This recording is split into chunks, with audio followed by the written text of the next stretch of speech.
Hey, true believers, it's Englentine here. Now, when this first was introduced, I made a video basically with some worries that there might be some of the Marvel villains and heroes are the same thing coming over to DC. And the cool thing is that particular rumor actually made it to Sean Murphy, the writer of Batman White Knight, and he had this to say. What? No. Actually, he was pretty cool in his insistence that that wasn't what it was all about. And he talked to people, which is something that you don't get very often on the other side of the fence. On the Marvel comic side, they would just say, well, if you don't fucking like it, don't buy it. Don't do it. And they wouldn't explain anything. They just tell you to go away. You bother them. And so I am so very, very happy to be wrong about this. You know, I am very happy that everything Sean Murphy has been saying so far has come about. As a matter of fact, after reading this issue, I can kind of see how this whole thing plays out, or how I would make it play out anyway. By the way, this is my favorite cover of the whole bunch. I love this cover right here, the Batmobile all painted up underneath it. This is really cool. Now, as you can tell just by the way I'm talking already, this is not going to be a negative review. Okay, there's not much I'm going to say bad about this. This is not the perfect book. However, the nits to pick in this book are so small, it might as well be. First of all, look at that tree right there. Yeah, to the right. What a cool-looking, ominous thing looking over the Batmobile. The art is amazing in this.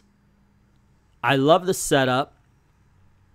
I like the fact that we're starting off in the future, and but it's not. It doesn't seem like it's all the way. The story's not ended, or at least it doesn't look like the story is finished with the future that we're getting in this first opening scene, where we have a now cured Joker facing a Batman in chains.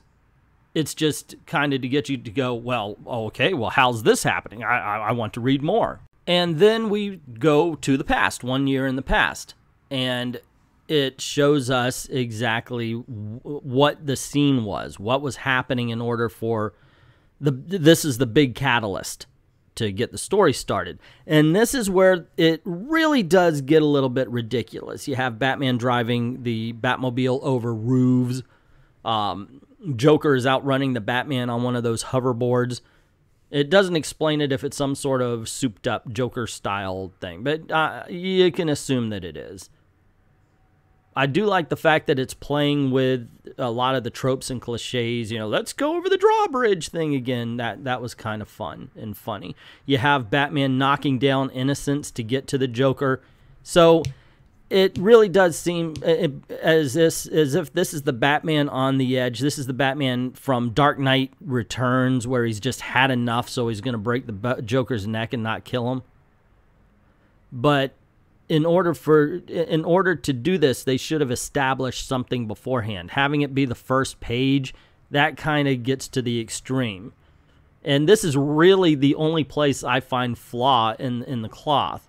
I mean, if you're an avid Batman reader, you're already going to get his frustration with the Joker. That's just there.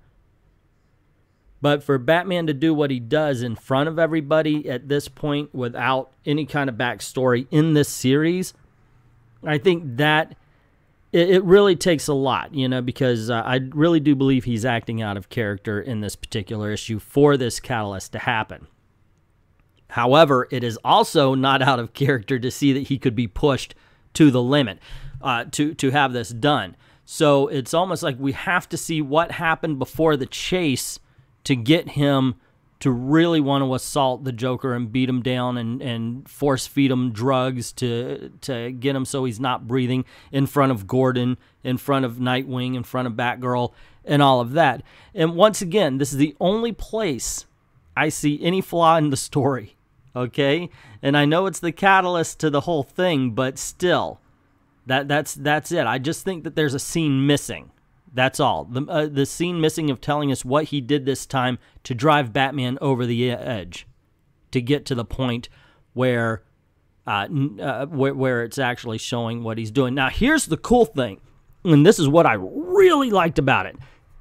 This goes on. I mean, the Joker, he's a mass murderer. He is.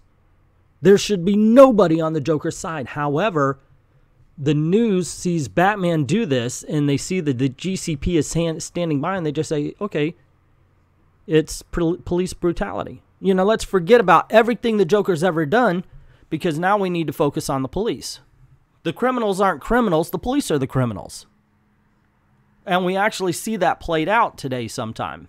As well as we've also seen acts of real police brutality brought to the forefront. So this is one of those issues where we're pointing out, hey guys, look, you can do politics, but you have to do them right. You can't call one side bad, one side good. Sometimes just because you don't agree with something doesn't make you a bad person. So you can read this and you can say, well, they're wrong because the Joker's always been a mass murderer. Or you could read it and you can say, yeah, but they're right because they are complicit in any kind of violence that Batman gives to any of the criminals. There is no due process with Batman, and if the GCPD support him in any way, shape, or form, which we know they have, then isn't the GCPD complacent? Aren't they part of the problem as well? So it really brings up those kind of questions, and it brings it to the forefront. This is a really good story for doing that. This is exactly what we were talking about, guys. How, yes, you can do politics without shoving it down our throats. Because you can literally see it either way. The Joker could still be a bad guy in your eyes. Or you can say, well, yeah, they've got a point. And that is amazing. The way they handle Bruce Wayne in this and Batman, I do have to say, we really do need to see what happened beforehand. We do get this where Alfred is, we find out that Alfred is sick and some of the drugs that Joker was trying to steal could help him. And that may be it. That explains a little bit about why what happened. Wow, I should have said spoilers at the beginning of this. I think I will. I have to add that. Anyway, just to go on a little bit. But also, one thing I have to say is the art. The art is dirty. I mean, I wish I was an artist enough to describe, but it absolutely adds to the noirish feel. The only thing that can make this more noirish if it was done in black and white and deep inks. Gosh, I can't praise this book enough. I swear to God, I know I'm basically filleting it, but you know what? If you have not read this and you're already watching this preview or this review, then wow. Sorry, but dang, this is a good book. The uses of dark colors, the browns, the purples, the blacks, and such like that made me wonder, is this what Secret Empire was going after? And they just got mud?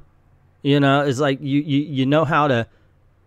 Some people can do tie-dye shirts, but I'm dating myself really bad, but the wrong person could just make a black, ugly bleh, like I usually did. That's how this is. It's like the difference between the uses of dark colors, and this one just works so well for it. Now, another thing I would question is how quickly the Joker seems to have been cured. He was way off the deep end. But the way they could be playing it here is that the Joker wasn't insane, he was super sane. He even says in the last pages that he wants to show Gotham itself. And because there was a Batman, there had to be a Joker. He's still insane. I can't believe he would be let free if he ever said something like that. A decent lawyer would still be able to put him away, especially if he said what he said. Because all of this would be recorded. But, of course, this is comic books, and we have to see how it plays out. And I, for one, want to be there for all 7 issues. This is definitely a book to pick up.